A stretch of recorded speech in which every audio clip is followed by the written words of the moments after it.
ఇన్ఫోసిస్ వ్యవస్థాపకుడు నారాయణమూర్తికి తరచూ వార్తల్లో ఉండడం అలవాటు. వారానికి 7 రోజులు పనిచేయాలంటూ వ్యాఖ్యలు చేసి సంచలనం రేపిన ఆయన అప్పుడప్పుడు అందరినీ ఆకర్షిస్తూ ఉంటారు.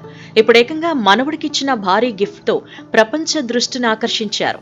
పట్టుమని 4 నెలలు కూడా నిండన మనవడికి ఏకంగా 240 కోట్ల బహుమతిచ్చి అందర్నీ ఆశ్చర్యపరిచారు.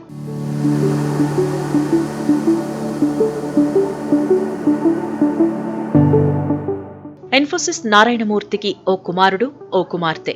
కుమార్తె అక్షితామూర్తి భర్తే బ్రిటన్ ప్రధాని రిషి సునాక్.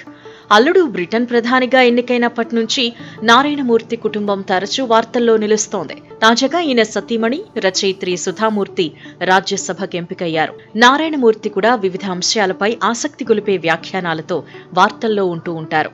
అతని కుమారుడు రోహన్ మూర్తి, కోడలు అపర్ణ కృష్ణన్లకు నవంబర్ నెలలో మగపిల్లవాడు పుట్టాడు.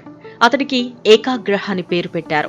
ఏకాగ్రహ్ మూర్తిగా పిలుచుకునే నారాయణమూర్తి మనవడికి ఇప్పుడు కేవలం 4 నెలల వయసు. దేశంలోని 2వ అతిపెద్ద ఐటీ కంపెనీ ఇన్ఫోసిస్ లో తనకున్న వాటా 0.40% నుంచి కేవలం 0.04% వాటాను మనవడు ఏకాగ్రహ్ మూర్తికి బహుమతిగా ఇచ్చి సంచలనం రేపారు నారాయణమూర్తి. 0.04% గదా అని తీసిపారేయొద్దు. దీని విలువ అక్షరాల 240 కోట్ల రూపాయలు.